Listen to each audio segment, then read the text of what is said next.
¿Qué tal, queridos amigos? Les cuento, allá por la época de los 70, con Luis Echeverría en el poder, el presidente de Costa Rica, José Figueres Ferrer, a quien todos llamaban Don Pepe, era un agricultor que fue escalando poco a poco posiciones políticas hasta llegar a la presidencia de su país, y era un hombre muy sincero, muy dicharachero, como decimos en México, pero era un hombre inteligente. Y cuando llegó a las grandes instalaciones de Cordemex, afuera de la ciudad de Mérida, notó algo muy singular. Y cuando empezaban a recorrer las instalaciones en la misma puerta, ante el sorprendido Echeverría, comenzó a golpear las columnas que sostenían la oficina central de aquella empresa cordelera.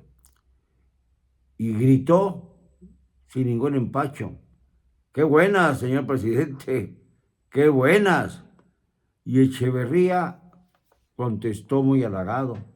Digo, sí, es un edificio que se hizo a conciencia, con toda la fuerza de la tecnología actual para que resista los temporales y demás. Y contestó Figueres: no, presidente, qué buenas, sí, qué buenas, pero qué buenas comisiones se han de haber llevado que les construyeron esto, porque aquí en Yucatán no se necesita este tipo de construcciones. Aquí es tierra caliza, es tierra fuerte. No es suficiente con decirlo, sino que usted sabe perfectamente bien que las obras que se han hecho en Yucatán no requieren columnas de estas dimensiones. Echeverría, avergonzado, solamente miró hacia un lado, y el presidente de Costa Rica miró hacia el otro. Pero ahí dejó la huella de su impronta este personaje que fue fundamental para la democracia en Costa Rica. Un presidente de Costa Rica puso en su lugar a un presidente de México predador. Pero ¿qué se hubiera imaginado el presidente Figueres de llegar a esta época, la actual, en donde todo se oculta y en donde el presidente no acepta hierro alguno, no acepta que haya tantos periodistas muertos, 62 ya en lo que va de su periodo, no acepta que ya estemos por encima de cualquier otro periodo presidencial en el número de homicidios, cerca de 140,000, muchos más que los que se dieron en la época de Peña y de Calderón. Al rato va a ser posible contar que los muertos de Peña y de Calderón juntos no alcanzarán a los muertos de López Obrador solo. Y esto es muy deleznable, porque además lo niega el presidente. Como niega, por ejemplo, que el rancho donde piensa pasar sus últimos días, allá en Palenque, Chiapas, ya no quiero nombrar el nombre porque me da vergüenza la vulgaridad de un presidente de México. Pues subieron de valor, tienen una plusvalía importante porque ya puso por ahí el trazado del famoso Tren Maya, que ya podrá seguir dilapidando maderas pinas gracias a que un juez determinó que ya podía construirse lo que faltaba del tramo 5. Y claro, con esto le dio luz verde a la depredación de la selva maya y a la depredación en Quintana Roo de los manglares y del hábitat del jaguar, que posiblemente desaparezca como consecuencia de las obras presidenciales del Tren Maya. Y en México, en la Ciudad de México, Claudia Sheinbaum se ufana por inaugurar la tercera línea del cablebús, la obra maestra de la señora Corcholata. Y esta Corcholata, inquieta, Bien podía recibir la lección de José Figueres cuando viera la obra del cablebús. Diría, qué buenas, señora Sheinbaum, qué buenas, pero qué buenas comisiones, porque realmente es una obra que no resuelve el problema del transporte urbano de nuestro país. Mientras, además, es tan hipócrita la situación que cuando quieran ustedes asomarse a lo que es la cuarta transformación, les basta ir al Monumento a la Revolución, en donde se exhibe el primer vagón que reemplazará a los que ya existían de la línea 1 del metro. Quiero decirles que en ningún país del mundo que tengan metro, en ninguno de los que tienen metro, se exhiben los vagones en la calle como si fuera una especie de carnaval. Mucho menos en nuestro país. Cuando se inauguró el metro se exhibió ningún vagón, no se exhibió absolutamente nada, no se presumió de ello. Se presumió de la obra, sí, de la obra en su conjunto, se inauguró y no dejó de haber corrupción, pero no hay comparación alguna entre lo que se robaron y las comisiones de antaño a lo que se roban y a las comisiones de hoy. Para exhibir de veras un vagón, el primero que viene a reemplazar los viejos vagones de la línea 1, se tiene que hacer una exhibición callejera frente al Monumento a la Revolución. Bueno, ni cuando se puso en marcha el famoso tren Olivo que usaron los presidentes de México, hasta Miguel Alemán, tengo entendido, que fue quien más recorridos hizo por ese famoso tren Olivo, cuyos rastros se quedan en los museos tecnológicos de Chapultepec. Ahí se puede ver el famoso tren Olivo, pero ya como una pieza de museo, no como para encabezar una exhibición multitudinaria.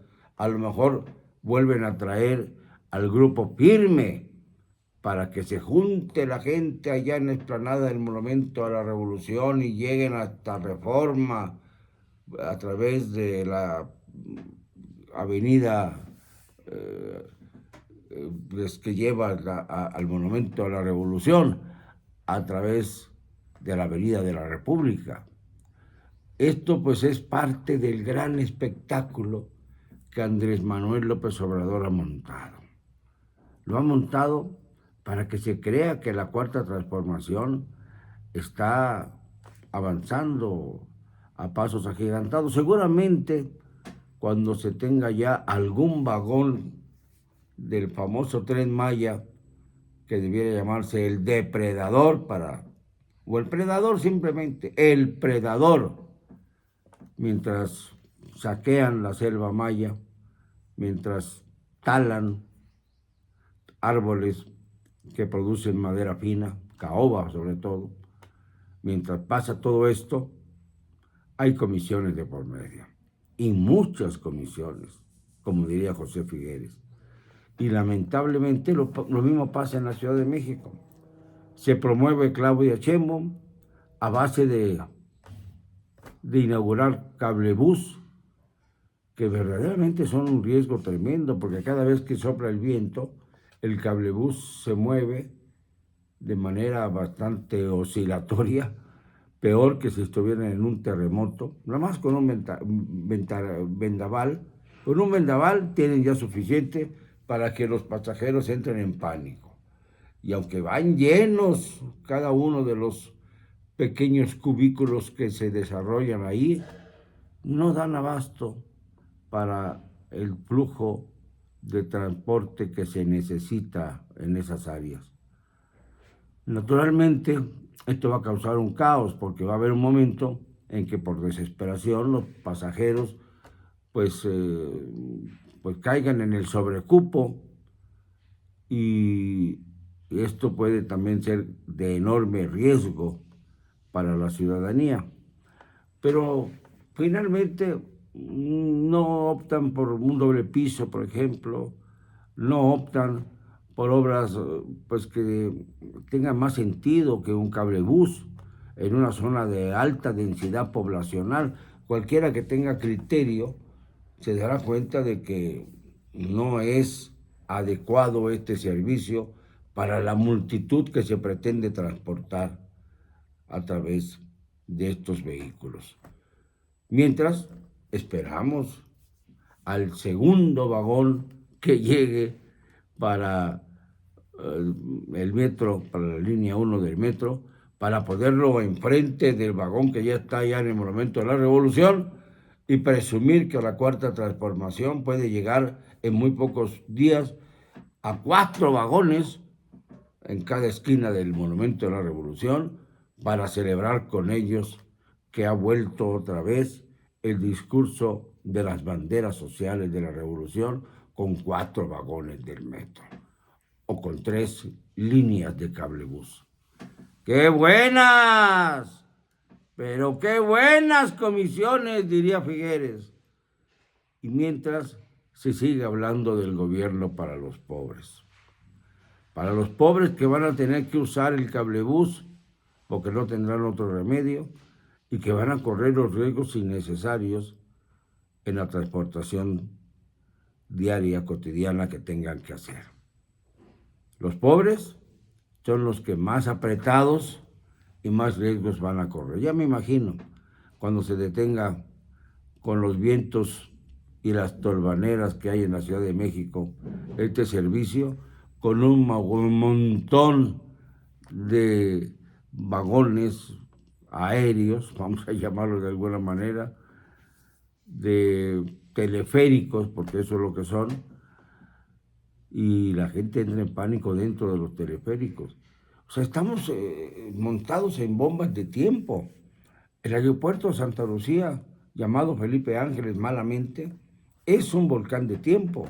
Ya ha habido varios incidentes aéreos desde su inauguración el pasado 21 de marzo, fíjense, pocos meses, y todavía no opera. Hay 2 líneas internacionales, una que va y viene de Venezuela y una que va y viene de República Dominicana. Siempre me preguntaré, hasta que tenga la respuesta, ¿cómo y para qué vienen más venezolanos a México? ¿Para quedarse definitivamente porque en realidad van a huir de su país? ¿O para servir como los médicos cubanos y otros que han llegado a México para el adoctrinamiento de masas? Yo no sé exactamente cuál es lo que pretende el presidente de la República, pero es claro que no está construyendo columnas de grueso calibre para edificar edificios donde no se necesitan las columnas de la corrupción. Las columnas que dan muestra de las grandes comisiones que se llevaron hace 50 años y no hay manera todavía de reflejar, pero lo intuimos, las comisiones que se han llevado los funcionarios de la 4T. Pero están a la vista. El metro, la línea 12, la línea 1 de la Ciudad de México, las líneas de cablebús, el Tren Maya, que por supuesto está produciendo una enorme cantidad de dinero, lo decíamos ayer, 42.500 millones de dólares, 42.500 millones de dólares es lo que ha producido la tala inmoderada de la selva maya para contrabandearla, o llevársela a Guatemala para que de ahí pueda ser comprada por quien la desee. Madera fina, que aumentará su precio paulatinamente y que quedará en manos los dineros de la selva maya, los recursos de la selva maya, en los cómplices más terribles de la Cuarta Transformación y en el propio presidente y su familia. No pueden contestarme a esto. No pueden, sencillamente son hechos incuestionables. Hechos que nos demuestran que en nuestro país, por desgracia para todos, más vale una buena comisión que una obra necesaria. Más vale presumir de algo que no se termina que sencillamente no hacer campaña política. Todo esto tiene que ver con las campañas políticas feroces que se están encaminando hacia el 2024. Pobre México, si sigue soportando a estas lacras. Perdónenme, no me van a callar, y lo digo hoy y siempre, con cero cobardía.